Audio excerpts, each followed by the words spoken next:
In a town killed by silence, one woman guards its memory. When 9 strangers arrive carrying buckets of a terrible power, they reveal a horrifying truth. The drought was no accident. It was murder. Now they must journey to the source of the crime and fight to unleash a flood that will either wash away the past or drown them all. An epic Western tale of redemption, revenge, and the unstoppable power of truth. Subscribe for more stories that echo through the canyons. The man's words, "We have brought our own," hung in the superheated air, more threatening than any drawn weapon. Cora's grip tightened on the handle of her own empty water pail, her knuckles white. These strangers weren't here for water. They had brought their own, sealed away in those sinister containers. But something about the way the leader had said it made her skin crawl. It wasn't a boast. It was a statement of fact, heavy with implication. Your own what? Cora demanded, taking a cautious step forward, her boots kicking up little puffs of fine dust. What is in those buckets? The leader, whom the others seemed to watch for the slightest cue, simply shook his head. It wasn't a refusal to answer. It was as if words were inadequate to describe the contents. Instead, he made a small, almost imperceptible gesture with his free hand. In perfect, unnerving unison, the 8 other figures began to move. They did not speak to each other. They didn't need to. They walked with a choreographed precision to the dry well at the edge of the town square. Cora's well, her father's well, and began to place their buckets on the sun-baked ground, forming a tight, perfect circle around its stone rim. Cora's heart hammered against her ribs. This was madness. "Get away from there. That's my water. It's all I have." Her voice rose, sharp with a panic she couldn't control. This well, though its water was sparse and bitter, was the only thing keeping her alive. The only thing keeping Mercy's end from being completely erased. The leader turned his gray eyes on her, and for the first time, she saw a flicker of something. They're not malice, but a profound, deep sorrow. "This water is poisoned," he stated, his voice still that low, rasping whisper that seemed to absorb sound rather than create it. Not by mineral or rot, but by memory. The river did not. "Just dry up, keeper of this place." It was silenced. And that silence has festered here, seeping into the ground, into this well. You drink not just water, but despair. You are nourished by absence. Cora stared at him, her mind reeling. Poisoned by memory? Silenced? It was the talk of a lunatic. Yet his certainty was absolute, and the behavior of his followers was hypnotic. In its discipline, they finished their circle and stepped back, becoming statues once more, their attention fixed on the buckets. "Who are you?" Cora asked again, her voice smaller this time, the fight bleeding out of her, replaced by a creeping cold dread. "We are those who remember what was lost when the songs of the earth were cut short," the leader replied. He took a step toward the circle of buckets, his own container still in his hand. "We have come to listen to the silence you have been living in, and then we have come to break it." He raised his bucket slightly. But to break a silence, you must first give it a voice. You must first hear it truly. He looked at then at Cora, his expression unreadable. "The process will be loud. The rememberers say the well is poisoned by silence and despair. What terrifying method will they use to listen to the silence and break it? What will be loud about opening those mysterious buckets? The truth about the river's death is about to be revealed. Comment your predictions." Loud, the word felt absurd, a mockery in the suffocating quiet of the dead town. But Cora's skepticism died in her throat as the rememberer leader, the man with the weary eyes, placed his own bucket within the perfect circle around the well. As it touched the ground, a low, subaudible hum began to emanate from the containers. It wasn't a sound heard with the ears, but felt in the teeth, in the bones. A vibration that set her very soul on edge. The leader stepped back, joining his silent companions. They stood motionless, their faces uplifted slightly, not in prayer, but in intense, rapt listening. They were focusing on the hum, on the circle they had created. Then, the air within the circle of buckets began to warp. It shimmered like heat. Haze but cold. A visible distortion that sucked the scant light from the surroundings. The faint, ever-present sounds of the desert, the whisper of dry grass, the skitter of a lizard, the sigh of the wind vanished. They didn't fade. They were extinguished, creating a vacuum of sound so absolute it was painful. The circle wasn't emitting noise. It was consuming it. It was drawing silence in, amplifying it, making it tangible. Cora clapped her hands over her ears, a useless gesture against this pressure that was internal, not external. Her breath hitched. She could hear the frantic thumping of her own heart, because it was the only thing left to hear. The rememberers didn't flinch. They endured it, their faces masks of concentration and shared pain. They were listening to the silence they had magnified, and then, through the terrifying, amplified void, the echoes came. Not sounds, but their ghosts. Impressions left on the silence itself. A phantom roar of a mighty river, so powerful it felt. Like a physical force, followed by the joyous shouts of miners and settlers, the laughter of children playing on the bank. The vibrant, bustling life of Mercy's End in its prime. These were the memories the rememberer had spoken of, the songs. Of the earth that were lost, but then the echoes turned dark. The water roar became a panicked, gurgling scream. The laughter twisted into shouts of fear and confusion. Cora heard her father's voice, clear as day, shouting orders that were drowned out by a sound of immense, groaning stress. The sound of the earth itself being violated. And underneath it all, a new, foreign sound. A deep, mechanical, grinding shriek that felt wrong. It was a sound of greed, of metal biting into rock where it didn't belong. It was the sound of the silence being born. The leader's eyes snapped open, filled with a terrible clarity. He looked at Cora, his voice cutting through the psychic noise, not with volume, but with stark, horrifying truth. It was not nature that killed your river. It was not drought. It was an ambition. A machine, digging too deep, too greedily in the mountains at the source. They broke the aquifer, collapsed the channels. They didn't mean to, but they did. And then they covered their failure, their crime, with silence. He gestured to the writhing air around the well. This is the sound of that crime. This is the poison you have been drinking. The memory of the murder. The rememberers have revealed the truth.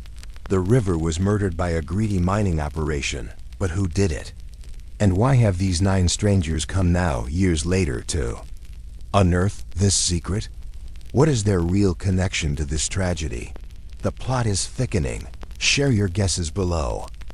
The town of Mercy's End was a corpse slowly bleaching in the sun, and Cora was its sole mourner. The name was a cruel joke now. The Mercy had ended the day the river did, taking the town's lifeblood with it. The mighty Rio Perdido was now just a wide, cracked scar in the earth, a tombstone for forgotten dreams. Most had fled, chasing rumors of water elsewhere. But Cora stayed. The dust-covered buildings and the silent clock tower were all she had left of her father, the town's stubborn founder. Her days were a monotonous cycle of hauling meager water from a stubborn, bitter well and watching the horizon for a rain. That never came. She was guarding a grave. The silence was the worst of it. Not a peaceful quiet, but a heavy, suffocating absence of laughter, of industry, of the river's constant comforting rush. It was a silence that rang in your ears. So when she first saw them, she thought it was a heat-haze mirage. 9 figures, walking in a single unwavering line from the heart of the desert. They moved with a purpose that felt alien in this place of stagnation. As they drew closer, the details solidified, chilling her despite the oppressive heat.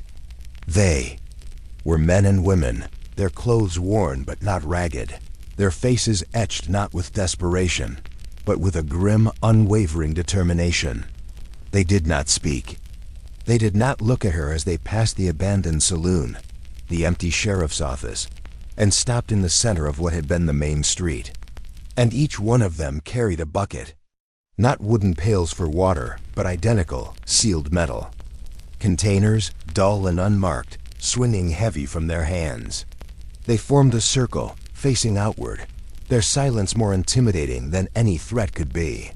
Cora found her voice, a dry croak from disuse. "Who are you? What do you want here?"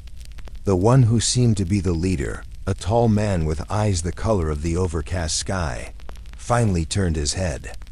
His gaze was not unkind, but it was ancient and weary, holding a weight that made Cora want to step back. When he spoke, his voice was low, raspy, as if from lack of use. "We are the Rememberers," he said. His eyes scanned the parched land, the dead riverbed, the ghost town. "We have come for the silence." He gestured with his chin not to the dry river, but to the old well at the edge of town, the well that was Cora's last fragile tether to survival. "And we have brought our own." Who are these Rememberers, and what terrifying thing is inside those sealed metal buckets they call silence? Why have they come to this dried-up town, and what do they want with the well? Share your theories in the comments below.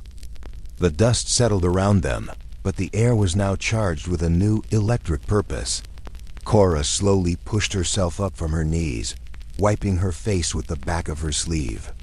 The grief was still there, a raw, open wound, but it was now fused with a white-hot core of determination. These strangers were not her enemies. They were her only allies in a world that had forgotten her home's murder.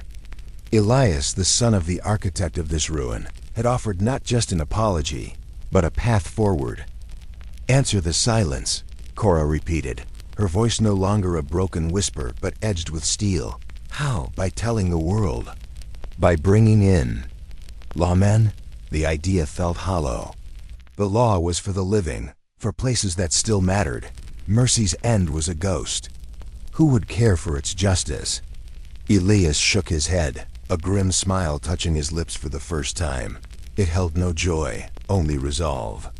"The law is bought and paid for by men like our fathers.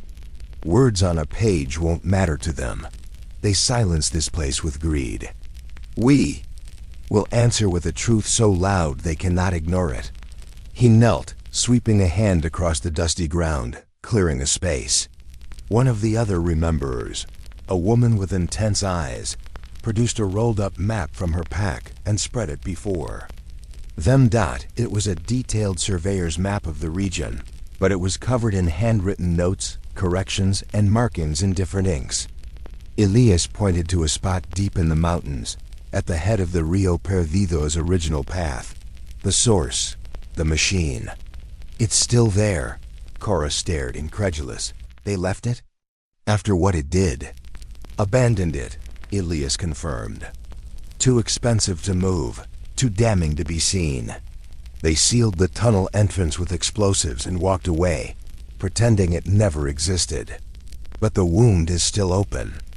The water is still trapped, diverted, poisoned by the chemicals they used, still bleeding out into useless rock instead of your river. He looked from Cora to his companions, his gaze burning with a fervent light. "We don't need lawmen. We need engineers. We need witnesses. We are going to go there. We are going to unseal that mountain. We are going to document the machine, the damage, the crime scene they left behind. And then..." He paused, letting the immensity of the plan hang in the air. "We are going to dynamite their carefully placed seals and redirect the water. We will give the river back its voice. The roar of water returning to its ancient bed will be our answer. It will be a sound that will echo all the way back to their silent, comfortable mansions." It was a plan of breathtaking audacity. It was dangerous, likely illegal, and pitted them against the unforgiving mountain and the powerful men who would want their secret to stay buried. Cora looked at the determined faces around her, the children of the guilty, choosing to be heroes. She looked at the dead town, at her father's legacy. She had stayed to mourn. Now she would stay to fight. Then what are we waiting for? Cora said, her voice steady. Let's go make some noise. Their plan is insane. They're going to blast open a sealed mine to free the river and expose the crime. But what dangers are waiting for them in those mountains? Collapses, guards, or even worse, the journey to the source begins. What will they find first? Share your predictions. The journey to the headwaters was a brutal pilgrimage into the heart of the silence. The map was their Bible, but the land itself had changed, scarred by the very event they were there to undo. The familiar desert gave way to treacherous, unstable foothills, then to sharp, forbidding cliffs. The path was littered with scree and the bones of long-dead animals. It was a place that had been sickened, and it resisted their passage. Cora, despite her resilience, was not a seasoned mountaineer. Her muscles screamed in protest, her lungs burned in the thin air. Yet, she refused to slow the group down, her determination a tangible force. The Rememberers moved with a quiet, efficient strength, their shared purpose making them a single organism. Elias was always at the point, reading the land with an uncanny intuition, often correcting the map with a grim nod. The collapse was bigger than they recorded, he muttered, pointing to a vast landslide that had obliterated the original trail. They tried to bury it deeper than they thought. It was Samuel, the quietest of the group, a man with the build of a blacksmith and the hands of a surgeon, who saved her the first time. Cora's boots slipped on a loose shale slope, sending a cascade of stones down into the abyss below. She scrambled for purchase, her heart leaping into her throat. A strong hand clamped around her arm, stopping her fall with an unyielding grip. It was Samuel. He pulled her back to safety without a word, his eyes holding a silent question. She nodded, breathless, and he simply moved on, a steady, reliable presence. The second test came as they navigated a narrow ledge overlooking a dizzying drop. A section of the rock face, weakened by past blasts or time, gave way under the weight of one of the Rememberers, a young woman named Leah. She cried out as she began to fall. This time, it was Cora who reacted. Instinctively, she lunged forward. Not to grab Leah, but to shove the heavy pack of dynamite sticks she was carrying out of the way, preventing a catastrophic explosion. In that same moment, Elias and another man caught Leah, hauling her back from the edge. The close call left them all shaking, huddled on the narrow ledge. Leah looked at Cora, her breath fogging in the cold air. "You saved us," she breathed, her voice full of awe. "You could have grabbed me, but you moved the dynamite first." Cora met her gaze, the unspoken hierarchy of their mission shifting in. That instant, "We all have to get there," Cora said, her voice firm. "The dynamite is the only voice we have." She had proven herself. She was no longer just the keeper of the ghost town.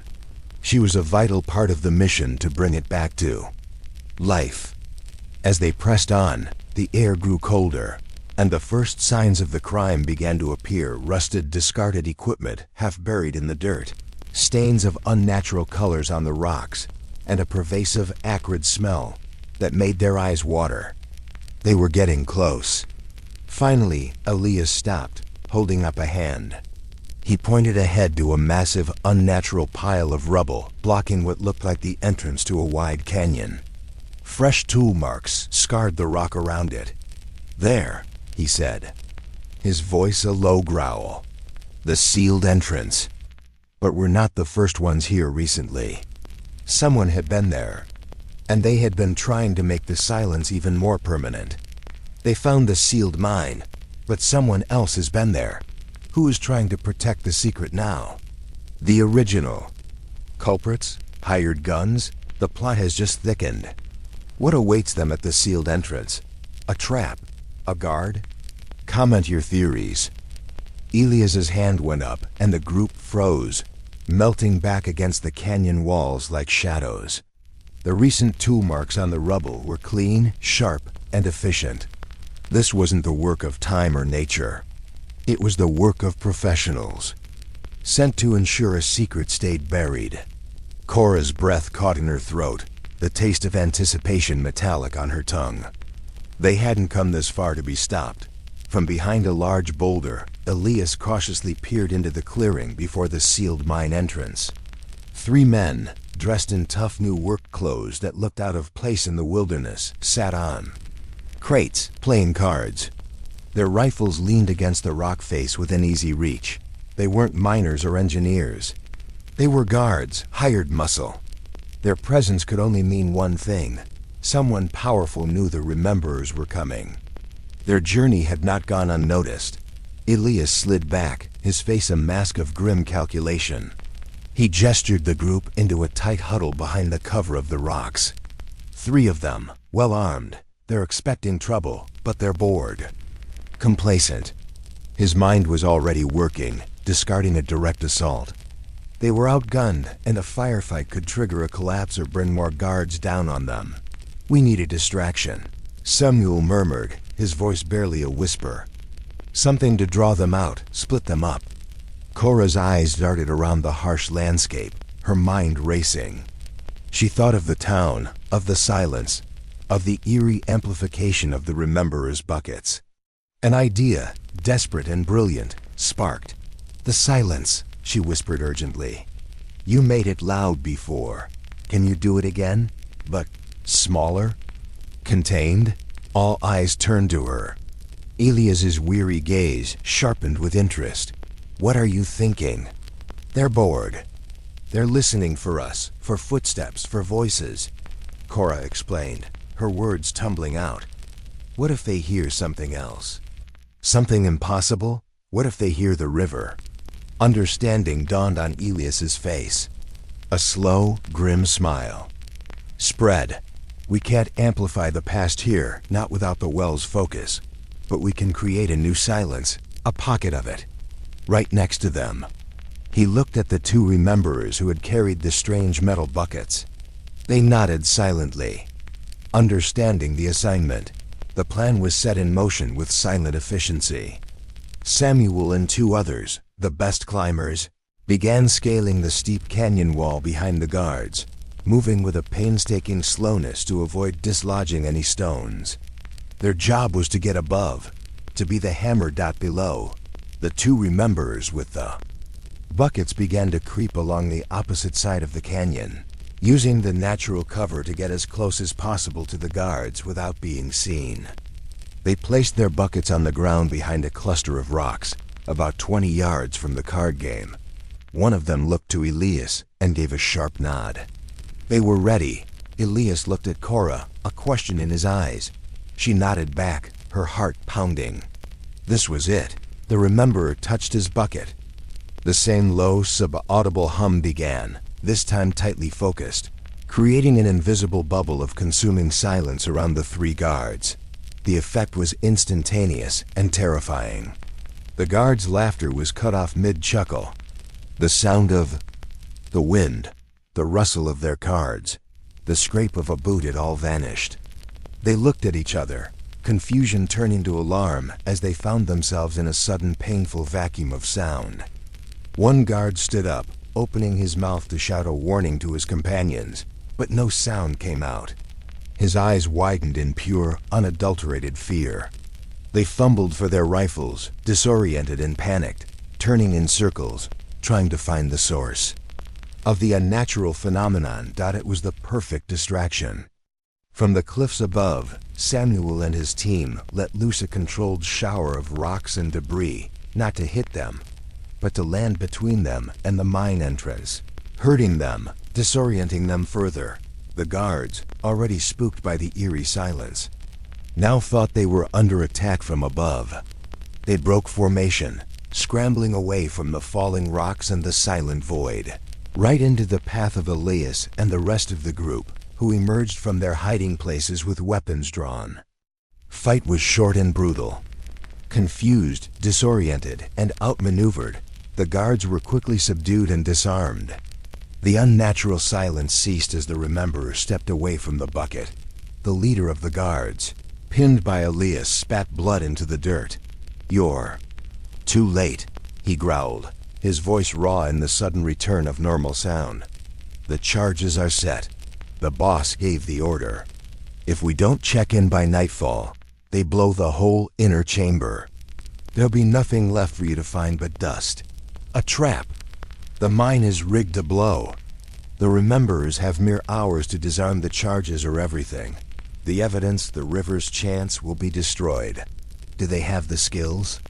Is it a bluff? The race against time is on. What will they do?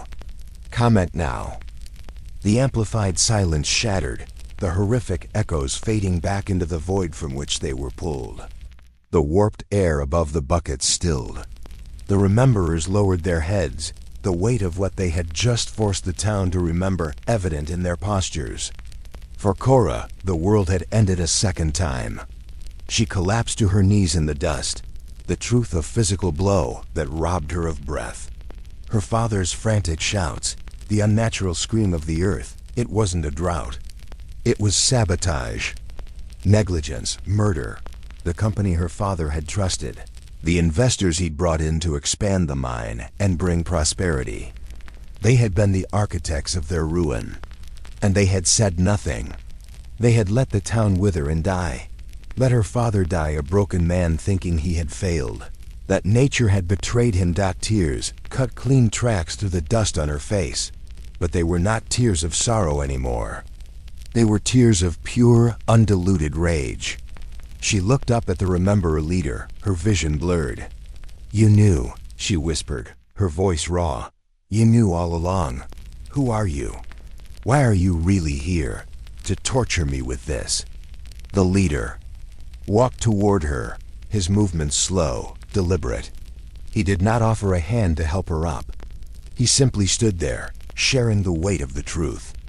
"We are the children of the consequences," he said, his raspy voice softer now. "My name is Elias, the man who owned the machine. The man who gave the order to dig deeper, ignoring the warnings, was my father."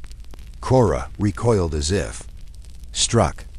The son of the man who had killed her town was standing in its corpse, telling her he remembered. Elias continued, his gaze fixed on the dry riverbed. "He died wealthy in a mansion back east, surrounded by the fortune he made from other mines, other broken places. He never spoke of Mercy's end. He buried it. But we," he said, gesturing to the 8 others, "we could not. The others, with me, they are the sons and daughters of the engineers who designed the machine, the foremen who ran it, the investors who profited from it. We were raised in comfort, paid for by the silence of this place." He finally looked at her, his gray eyes filled with a shared pain. "We are not here to torture you, Cora. We are here because we carry the poison too.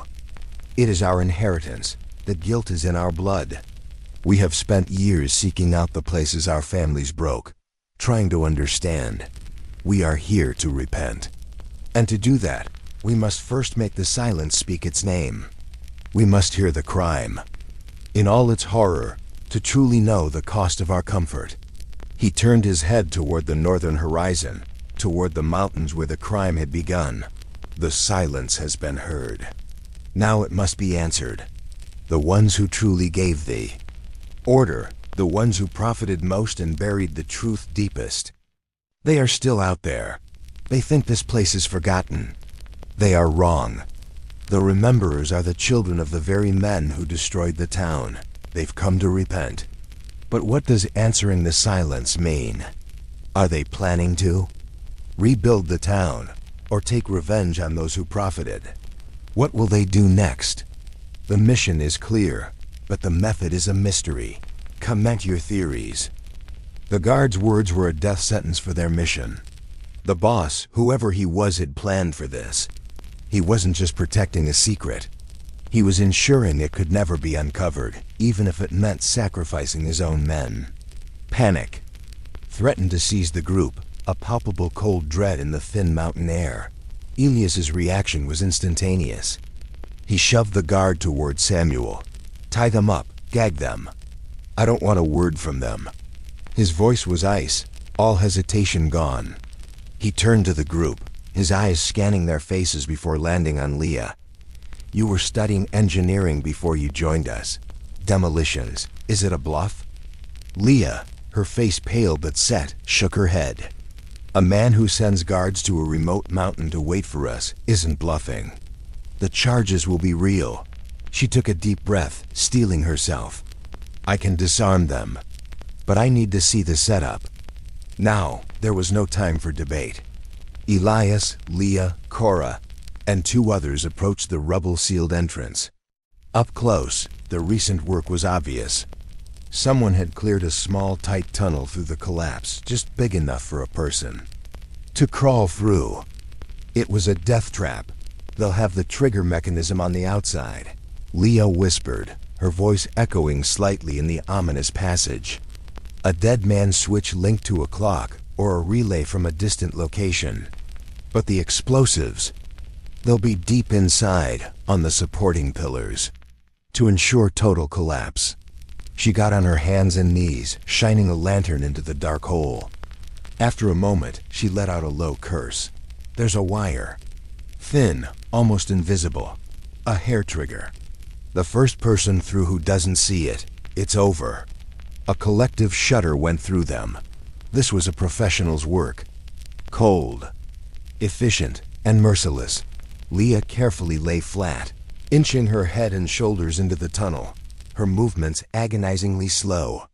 The rest of them held their breath, the only sound the frantic beating of their own hearts.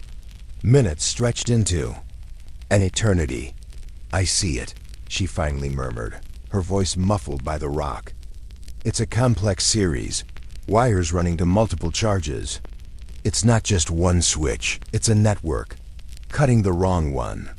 She didn't need to finish the sentence. She wriggled back out, her face smudged with dirt and grim with concentration. I can't do it from out here. I have to go in. I need to trace the main line back to the primary charge. It's the only way. No, Elias said immediately. It's suicide. It's the only choice.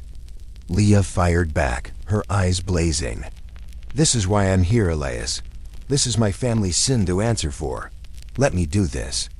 Her determination was absolute. There was a long, heavy silence. Elias finally gave a single, reluctant nod. We'll tie a rope around your ankle. 2 tugs means you're okay. 3 tugs means pull you out immediately. If we feel nothing, we assume the worst, Leah agreed. They secured the rope. With a final, determined look at her companions, she began her slow, terrifying crawl into the booby-trapped tunnel, the lantern clenched in her hand. The light disappeared, swallowed by the darkness. The wait was torture. Cora counted the seconds, her eyes fixed on the rope lying coiled on the ground. 1 minute, 2, 5. The only movement was the gentle sway of the rope as Leah inched forward. Then, the rope gave 2 sharp tugs. A wave of relief so powerful it was dizzying washed over them. She was alive. She was working. Another few minutes. Passed, each one an agony. Then 3 sharp, frantic tugs. Pull, Elias yelled. They hauled on the rope, hand over hand, their muscles straining. Leah emerged from the tunnel, coughing, covered in dust, but alive. She scrambled to her feet, her eyes wide with a mixture of terror and triumph. I did it, she gasped, clutching a handful of severed wires. The primary is disarmed. The main collapse charge is neutralized. She held up the wires. But I found something else down there. Something they weren't protecting. The initial charge. The one that broke the aquifer years ago. It was set intentionally. My father's notes are down there. This wasn't an accident. It was sabotage. The charges are disarmed, but a worse truth is revealed. The river's destruction was sabotage. Not an accident. Why would someone intentionally destroy a town? What was the motive? And who is the boss still pulling the strings? The conspiracy deepens. What did Leah find? Comment your theories. The air, thick with dust and the metallic scent of fear, seemed to solidify around Leah's words. Sabotage. The word echoed in the cramped space before the mine entrance, more devastating than any explosion. Cora felt the ground lurch beneath. Her, an accident born of greed, was a tragedy. But a deliberate act, that was an atrocity. What? Elias's voice was a strangled whisper. The color drained from his face. This was a truth he was not prepared for. His father was a greedy man, but a saboteur? A murderer of an entire town? Leah, her hand still trembling from her ordeal in the tunnel, held up a bundle wrapped in oilcloth, its edges brittle with age. It was tucked behind a support beam, like he couldn't bear to destroy it, but couldn't let it be found. My father's personal journal. Her voice was thick with a toxic mix of revulsion and heartbreak. She unfolded it carefully, the pages filled with precise engineering diagrams and a tight, frantic script. She read aloud, her voice trembling but clear, each word a hammer blow. October 12th. Hargrave is insistent. The silver vein runs directly under the riverbed. The only way to access it is to collapse the aquifer, divert the water. He says the town is expendable, a calculated loss for a greater gain. I told him it was madness. The water is life. He said life is a commodity. Hargrave, the name hit Elias like a physical blow. Silas Hargrave, his father's most ruthless business partner, a man of immense wealth and zero conscience, who had died in a yachting accident years ago, his fortune passing to... Leah turned the page, her finger tracing a damning paragraph. October 20th. It is done. The charges are set. Hargrave has promised us fortunes, but I cannot sleep. The sound of that water. It's gone. And the silence it left behind. It is the loudest thing I have ever heard. She looked up, tears cutting through the grime on her cheeks. It was Hargrave. He gave the order. My father and yours, Elias. They carried it out. They murdered the river for a silver vein. The revelation was a vortex, sucking all the air from the place. The rememberers stood in stunned silence. The legacy of their father's guilt, transforming from negligence into something infinitely darker. But Leah wasn't finished. Her eyes scanned further, down to the final entries. Her breath hitched. November 15th. Hargrave is already cutting us out. He's using the profits to buy up the land deeds in Mercy's End for pennies. He's not just stealing the silver. He's stealing the entire town. He plans to rebuild it once the river is a memory, a company town for his next venture. We are fools. We have sold our souls, and he will own ours too. Cora finally found her voice, a raw, broken thing. The land, my father's land, our home. Elias finished the horrific thought, his voice hollow with realization. Hargrave didn't just want the silver, he wanted the land. He needed the river gone to make the town worthless so he could seize it all. And now, he looked at the guards they had tied up. Now his son, Julian Hargrave, owns it. All. He inherited everything. The fortune, the deeds. And the secret. He's the boss. He's not just protecting his father's name. He's protecting his investment. This entire valley belongs to him. The mission had just changed. This was no longer about repentance or even justice. It was about stopping a new generation from completing the horrific cycle his father began. Julian Hargrave wasn't hiding the past. He was preserving it for his future. The son of the mastermind, Julian Hargrave, OWNs the town and is still profiting from its destruction. The Rememberers' fight is no longer against the past, but against a powerful enemy in the present. How can they possibly win against such? A rich and ruthless man? What is their new plan? The final showdown is set. Comment your predictions for the epic finale. The truth was a weapon, sharper than any knife. Julian Hargrave didn't just own the land, he owned the crime. And he was still profiting from it. The silver had been mined out years ago, but the deed to the worthless, waterless valley was the deed to a perfect hiding place for whatever venture a ruthless man might dream up next. They couldn't outmoney him. They couldn't outlaw him. They had to out-truth him. "We blow the seals," Elias said, his voice no longer filled with doubt, but with a flat, final certainty. "But not just to free the water. We blow them. To let the world see." "Leah, you're sure the main structural charges are disarmed?" "We need a controlled flood, not a collapse." Leah nodded firmly. "The charges on the supports are dead. The seals on the aquifer are brittle. A focused blast will break them open like an eggshell." The plan was audacious. They would use the dynamite not for destruction, but for revelation. They would film it. Samuel, it turned out, carried a compact, sturdy camera, a tool for documenting their reparations. Now it would be a tool for justice. They worked with frantic speed. While Samuel set up the camera on a high, stable ledge overlooking the valley, all the way to Mercy's End, the others placed the remaining dynamite with precision, focusing on the weakened rock plugs, blocking the ancient water flow. The wires were run back to a single plunger. Cora stood beside Elias, looking down at the ghost town that was her life. "He'll send more men. He'll try to stop it, to buy the judges, to silence the story." Elias followed her gaze, a hard light in his gray eyes. "He can try. But you can't buy a river. You can't silence a flood." "This," he said, gesturing to the plunger, to the camera. "This is us giving the silence back its voice. The world will see the water return. They will ask why it ever left. And we will be there with my father's journal to tell them." He looked at his watch. "Now we do it now." He didn't wait for doubt. He pressed the plunger. The blast was not a deafening roar, but a deep, percussive thump that was felt more than heard. For a heart-stopping second, nothing happened. Then, a low groan echoed from deep within the mountain. A crack appeared in the rock face, spider-webbing outwards. A trickle of water became a stream, then a torrent.